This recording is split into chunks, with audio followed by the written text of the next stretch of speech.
Μαζί μας ο Δημήτρης ο Πίτας για να μας κάνει ένα σχόλιο για την εξέλιξη και το αποτέλεσμα του πρωταθλήματος στο ποδόσφαιρο. Δημήτρη, καλησπέρα καταρχάς. Να μας πεις δύο λόγια για το πώς είδες την εξέλιξη του πρωταθλήματος που έφερε την ΑΕΚ τελικά δεύτερη και τον ΠΑΟΚ πρώτο. Αν θεωρείς ότι ήταν δίκαιη η εξέλιξη και τι έφτεξε για την ΑΕΚ που δεν κατάφερε να πάρει το τρόπαιο. Καλησπέρα.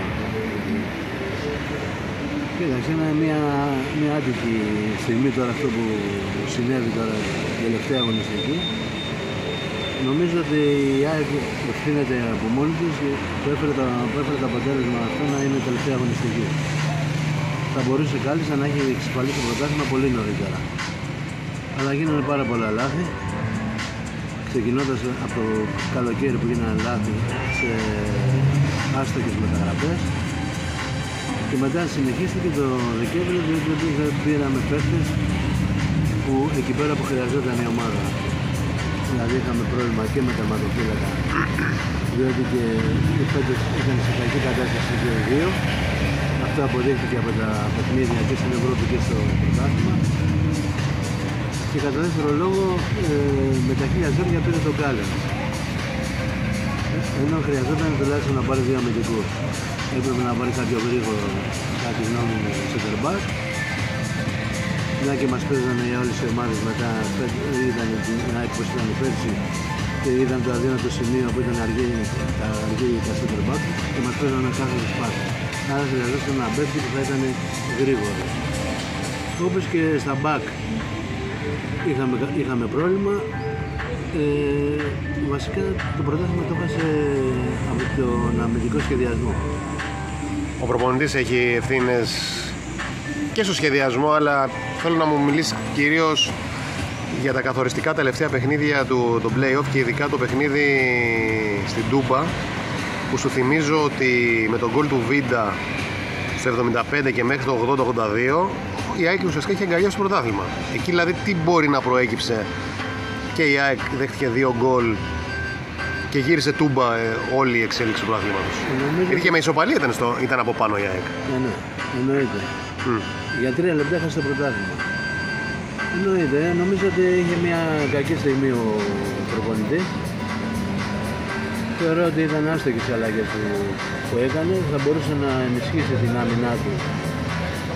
Εφόσον ξέρει ότι οι τερματοφύλακες είναι κακοί στις εξόδους, θα μπορούσε να έχει βάλει σαν τρίτο στόπερ κάποιον, θα μπορούσε να ενισχύσει την άμυνά του, να κάνει καλύτερη διαχείριση του παιχνιδιού.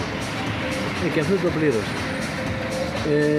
Και βασικά τα περισσότερα αποτελέσματα τα οποία είχαμε φέτος, τα ατυχή αποτελέσματα, ήταν ευθύνη των αμυντικών.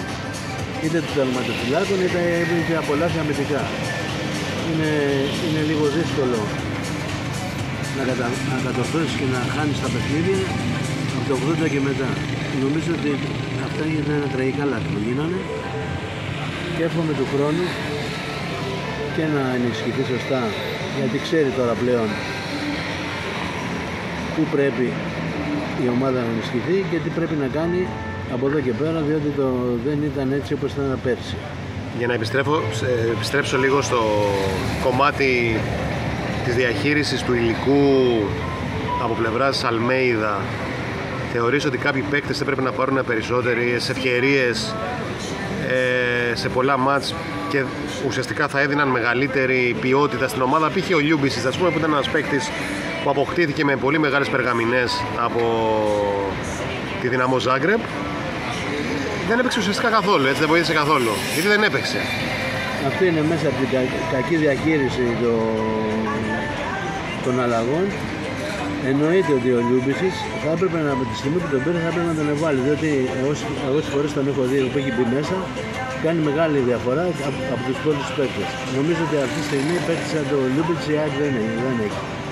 Και κακώς τώρα δεν τον έβασε στα παιχνίδια, ειδικά αυτά τα παιχνίδια που χρειαζόμαστε τέτοιο παίκτη.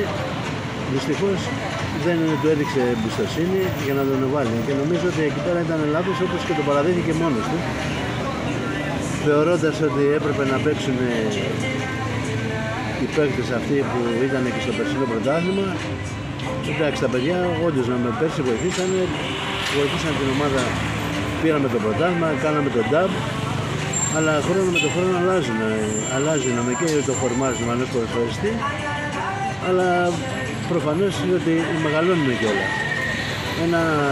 Ένα λάθος τώρα που έχει η ομάδα είναι ότι έχει πολύ μεγάλο μέσο όρο ηλικίας. Θα πρέπει να το ρίξει. Πώς νομίζω ότι επηρεάζει η φετινή χρονιά που η ΑΕΚ δεν πήρε τελικά κανένα τίτλο ενώ πέρυσι είχε πάρει το double? Πώς θα την επηρεάσει εν ώψη της νέας χρονιάς, θεωρείς? Θετικά, αρνητικά, πώς θα την επηρεάσει? Κοίταξε, αναλόγως να δούμε πώς θα πράξει η ΑΕΚ. Αν η ΑΕΚ κάνει τις σωστές μεταγραφές που χρειάζεται, γιατί ξέρουν ότι χρειάζεται. Θέλει σίγουρα ενίσχυση στον αμυντικό τομέα. Από εκεί και πέρα η ομάδα στις υπόλοιπες γραμμές έχει τα φώτα και μπορεί να αντεπεξέλθει.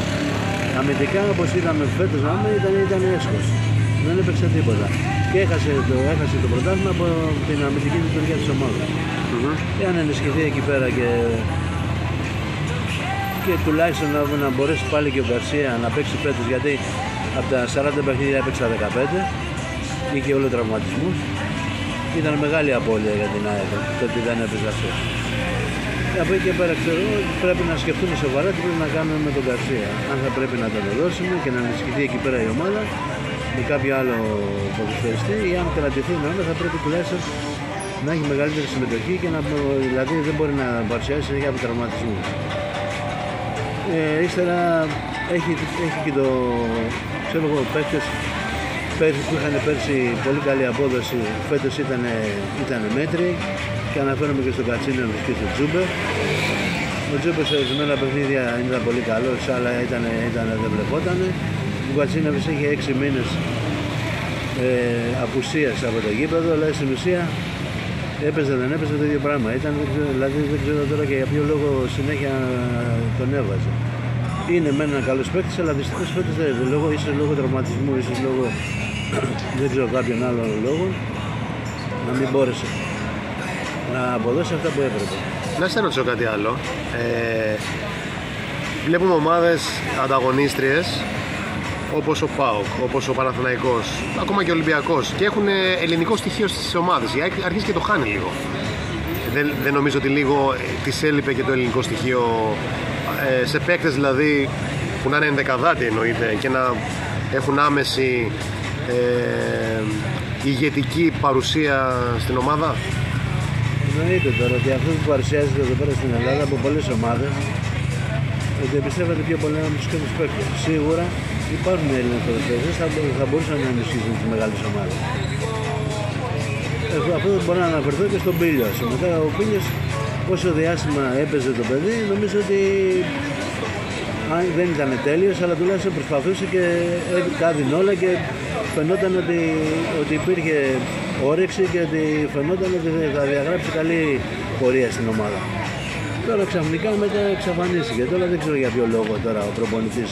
Ίσως επειδή ήταν τα παιχνίδια πολύ, ήταν όλα, θεωρούσε ντέρμπι και θα φορτωνόταν ψυχολογικά. Νομίζω ότι άμα είναι ένας καλός παίκτης τώρα, τι να φορτωθεί ψυχολογικά? Άμα τον έχεις φτιάξει ψυχολογικά εσύ ο ίδιος, θα μπορέσει να αποδώσει. Νομίζω ότι ύστερα δεν ξέρω τώρα, εγώ διαφωνώ τώρα και στη μεταγραφή τώρα, αυτή τώρα που θέλει να κάνει με τον Τζιλούλη. Θα συμφωνούσα σίγουρα να τον έπαιρνε έναν Έλληνα ποδοσφαιριστή που θα ήταν ταλέντο, αλλά τώρα ο Τσιλούλης τώρα στα 31 του χρόνια, 31-32 χρόνια να παίξει πού λέτε ο Τσιλούλης τώρα στην ομάδα? Είναι κάποιος δηλαδή που όντως χρειάζεται η ομάδα? Και σίγουρα δεν είναι παίκτης, εντάξει δεν ξέρουμε βέβαια. Ενδεχομένως να μην είναι παίκτης που θα έχει την πρώτη παρουσία, δηλαδή την ηγετική παρουσία στην ομάδα. Ναι, αλλά η ομάδα αυτή τη στιγμή χρειάζεται παίκτες οι οποίοι θα ανά πάση στιγμή θα πρέπει να αντιπεξέλθουν στις αποχρεώσεις της ομάδας. Θα πρέπει να δείξει εντελώς διαφορετικό χαρακτήρα πλέον η ομάδα. Είδαμε φέτος ότι το πρωτάθλημα χάθηκε εντελώς ανέλπιστα. Δηλαδή δεν είναι δυνατόν, αντί να το έχει πάρει το πρωτάθλημα με 10 βαθμούς διαφορά, έπρεπε σε σημείο να μην χάσει το πρωτάθλημα. Αυτό πρέπει να κάνει μια κατόρθωμα για να το κάνει. Και νομίζω ότι αυτά τα λάθη τώρα που γίνανε θα πρέπει δηλαδή στο μέλλον να προσπαθήσουμε να μην τα ξανακάνουμε για να μπορέσει η ομάδα να συνεχίσει την ανωδική πορεία αυτή που είχε από πέρσι. Πες μου για τον ΠΑΟΚ ένα μικρό σχόλιο. Εν τέλει, όπως εξελίχθηκε, του άξιζε το πρωτάθλημα? Κοίτα, αφού πήρε όλα τα παιχνίδια αυτά τα ντέρμπι που ήταν τα τελευταία. 3 σερί. Και εφόσον αυτοκτόνησε η ΑΕΚ, ενώ είχε το πρωτάθλημα στα χέρια της, τα αυτοκτόνησε. Από λάθη νομίζω ότι αυτή ήταν ασυγχώρητα λάθη. Να κερδίσει τώρα 1-2 μέσα στο 82 λεπτό και μετά μέσα σε 10 λεπτά να του φάσει 2 γκολ είναι κατόρθωμα. Νομίζω ότι από εκεί και πέρα ο ΠΑΟΚ έτσι όπως έπαιξε το πήρε δίκαια το. Επειδή αναφέρθηκες στον Αλμέιδα, και αναφερθήκαμε και στον Αλμέιδα, νομίζω ότι είναι ένα πρωτάθλημα που έχει πολλά μπόνους ο Λουτσέσκου για τον ΠΑΟΚ? Κοίταξε, όταν παίρνεις ένα πρωτάθλημα, οποιοδήποτε προπονητής και να είναι, σίγουρα παίρνει μπόνους. Γι' αυτό δεν το συζητάμε. Εγώ δεν νομίζω ότι υπάρχει καλύτερος από τον Αλμέιδα αυτή τη στιγμή στην Ελλάδα. Αλλά το θέμα είναι ότι και αυτός είχε την ατυχία του, γιατί είχε κάποιο βοηθό πέρσι δίπλα του, ο οποίος ήταν το μάτι του και έβλεπε η ομάδα που χρειαζόταν είτε να κάνει αλλαγές είτε πώς να παίξει και το συμβουλευόταν. Φέτος έμεινε λίγο μόνος του. Νομίζω ότι αυτή ήταν μεγάλη απώλεια για αυτόν. Την έχει βάλει την ομάδα σε μια πορεία, είναι πολύ καλός προπονητής, δηλαδή είναι στα θέλω της ΑΕΠ, αλλά από εκεί και πέρα πρέπει και αυτός να αφήσει λίγο τις αιμονές που έχει με ορισμένους παίκτες, οι οποίοι θα πρέπει να παίζουν στην ομάδα για να μπορέσει να έχουμε τα αποτελέσματα που χρειαζόμαστε. Τελευταία ερώτηση, επειδή είναι ένα γήπεδο που πηγαίνεις και εσύ πολύ συχνά και έχεις παίξει και όλους τους άλλους, το Παπαρίνα. Τετάρτη έχουμε τον τελικό του Conference εκεί, στην έδρα της ΑΕΚ δηλαδή, ο τελικός του Conference, Ολυμπιακός Γεροντίνα. Μίλησέ μου λίγο για τον τελικό αυτό, τι προβλέπεις και πώς σου φαίνεται τέλος πάντων εσένα που θα γίνει και ο τελικός στο συγκεκριμένο γήπεδο? Κοίταξε, είναι συγχαρητήρια στον Ολυμπιακό βασικά που έφτασε σε αυτό το επίπεδο να παίξει τελικό. Τώρα από εκεί και πέρα είναι ένας τελικός, είναι με Ιταλική ομάδα. Οι Ιταλικές ομάδες σίγουρα είναι δύσκολες. Είχε παίξει και πέρσι τελικό, ναι. Η Φιωρεντίνα. Ο Ολυμπιακός είναι σε μία άνοδο. Από εκεί και πέρα είναι ελληνική ομάδα. Εντάξει, εγώ δεν το βλέπω σαν αντιπαλότητα. Μακάρι να το πάρει η ελληνική ομάδα. Αν και νομίζω ότι